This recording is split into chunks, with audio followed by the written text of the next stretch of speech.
And now to honor our recent player inductee in the wheelchair tennis category, I'd like you to please stand for the Australian national anthem.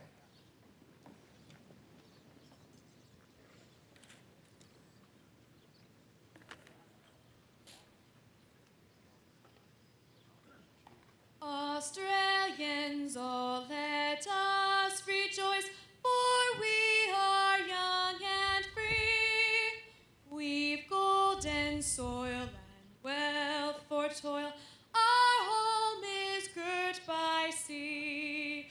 Our land abounds in nature's gifts of beauty, rich and rare. In history's page, let every stage advance Australia fair. In joyful strains then let us sing, advance Australia fair.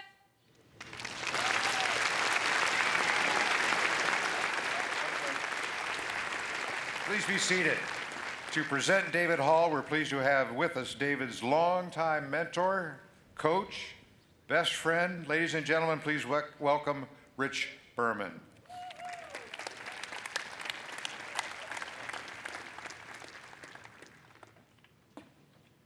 Thank you, Chris. I can't tell you what a privilege and honor it is for me to be here today.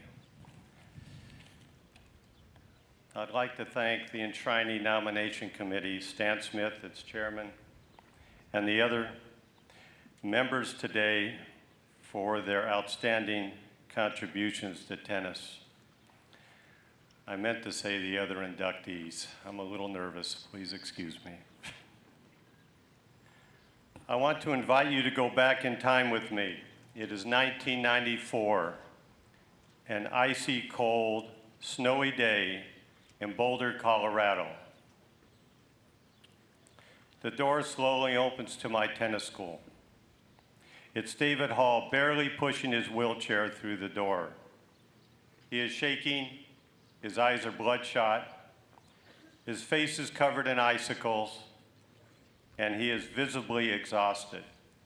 No wonder. He has just pushed his chair 4 miles through the snow to train with me. This is David Hall, the quiet champion. In the 12 years that followed, I could tell you of many more stories of his unfailing dedication to tennis. But please indulge me as I tell you just one more. It is a few weeks before the 1996 Paralympics. We had been working nonstop. However, while working out at the gym, David injured his arm so badly, the orthopedic surgeon that we saw insisted he should withdraw from the 96 games, since his ruptured bicep tendon could be a career-ending injury. That night after dinner, I sheepishly looked at David and sadly said, "Well, mate, it looks like we're going to have to sit this one out." David stared intensely at me and said, "I'm playing. My mates are counting on me, and so is Tennis Australia." I still remember this like it was yesterday. So I learned to wrap his arm, and it was PT every day until the games. David had to change his style of play to be more aggressive so he could end points quickly. And yes, as you imagined, he won. Bronze in singles and a silver in doubles. So here I am.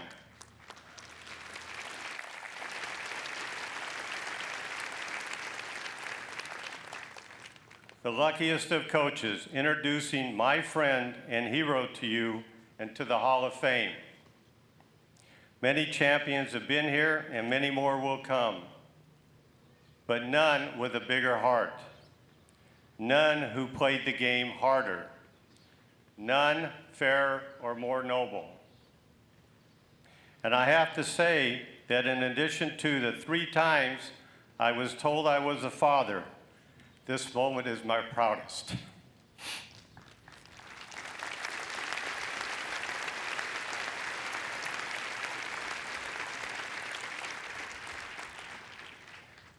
David Hall, my mentor, 6-time world champion, gold medalist, 8-time US Open winner, devoted friend, wheelchair tennis ambassador, and I could go on and on. David, before I embarrass both of us anymore, come on up here. Ozzy, Ozzy, Ozzy.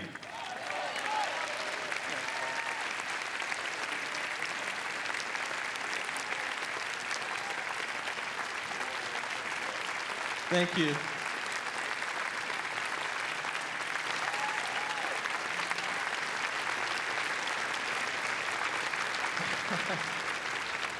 Thank you, that's very kind. Thank you so much to Rich. I'm crying already. I remember the first time I picked up a tennis racket. I was 12 years old.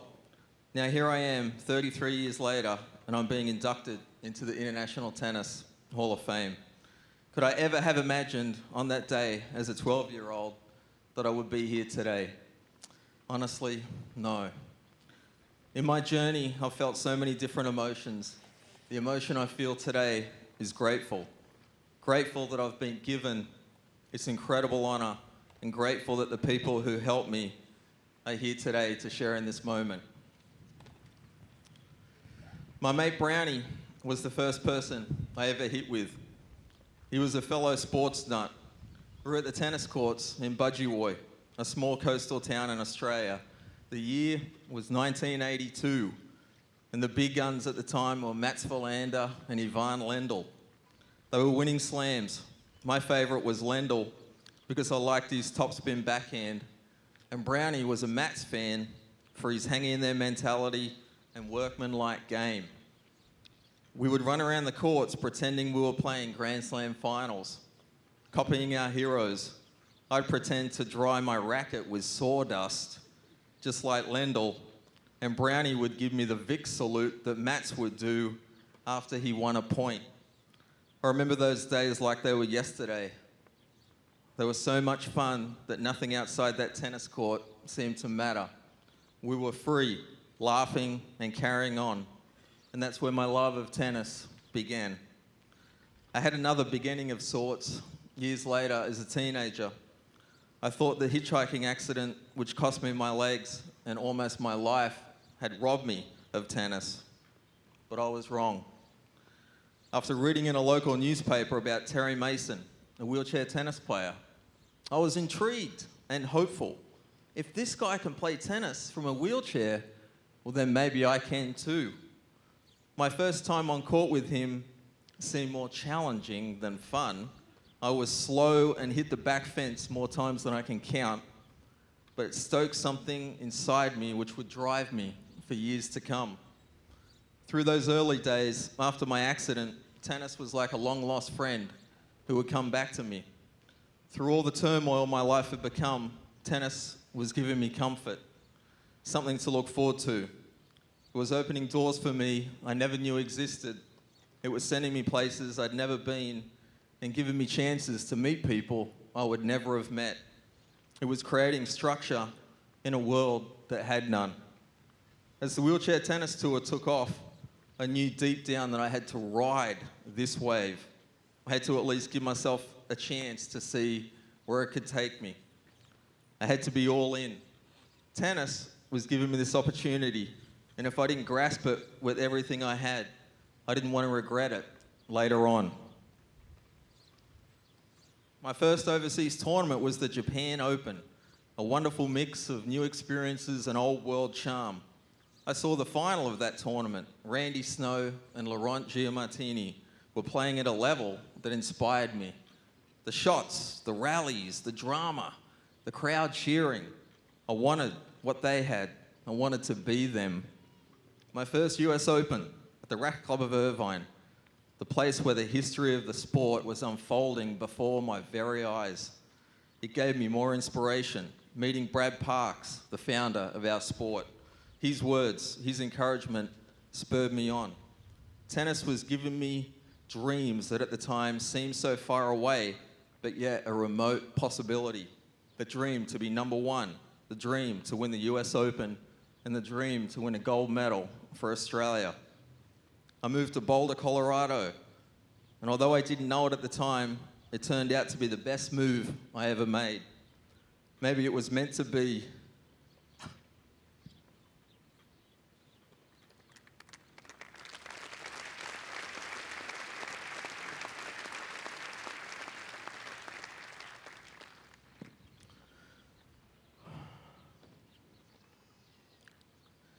Maybe it was meant to be, or written in the stars. Whatever it was, it changed the course of my life. I met Rich Berman. He was a tennis coach, but to me, he was much more than that. He was generous, he was kind, and he sacrificed so much to help me chase my dreams. He embraced me and brought me into his home, made me feel welcome. The Bermans became my Boulder family. Lynn and our movie nights, wrestling on the floor with Laura, talking music with Brett, or basketball with Ryan, and Miss Ellie and her Lamington cake. I'll always cherish those moments. Rich would offer encouragement, advice, and do it all with a sense of humour that took a while to get used to. He would sing in the car on the way to practice, out of tune, I might add. I would teach him Australian slang like "don't come the raw prawn with me" and "fair sucker the sav," which are phrases I barely understand. Rich would say, "Okay, it's time to do some pushing." So I pushed my chair to the end of Willow Creek Drive, the street where he lived, past the dog that wanted to go me. I'd reach the end of the street and I'd look over to the snow-capped Rocky Mountains and allow myself to dream what it would be like to win the US Open. Rich always knew the right thing to say.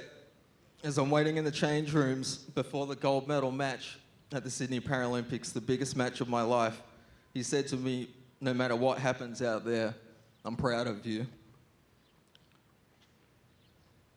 He changed the course of my career and changed my life, and for that, I'll be forever grateful. As we all know, behind every man is a better woman. For me, that was Leslie. I'll be the first to admit she is smarter and better looking than I. She rode the roller coaster with me through all the twists and the turns. She would be the first to kiss me after a win and console me after a loss. She would wish on a star in the night sky that I'd win that gold medal in Sydney and fill my tennis bag with good luck charms.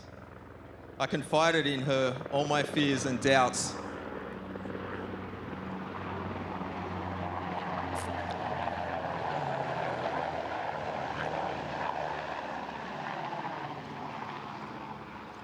I confided in her all my fears and doubts, and she supported me every step of the way.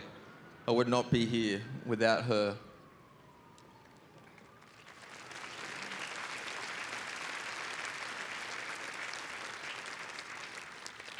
Tennis has given me more than I could ever repay.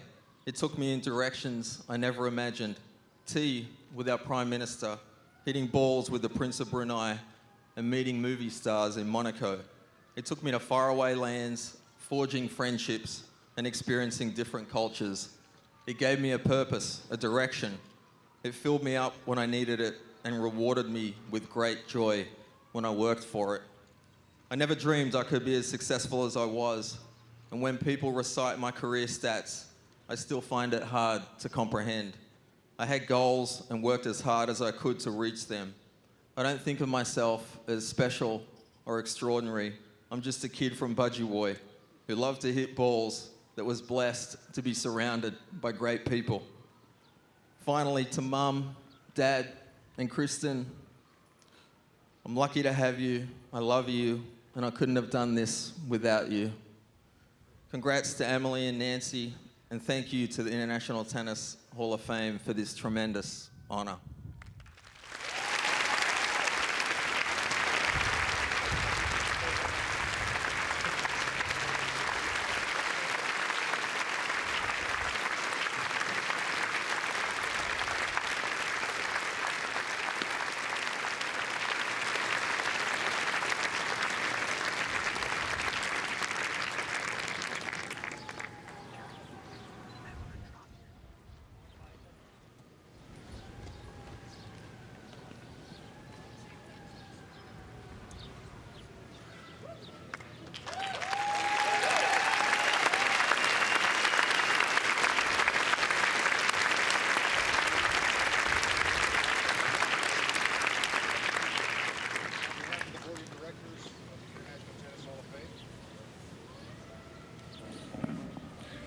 There we go.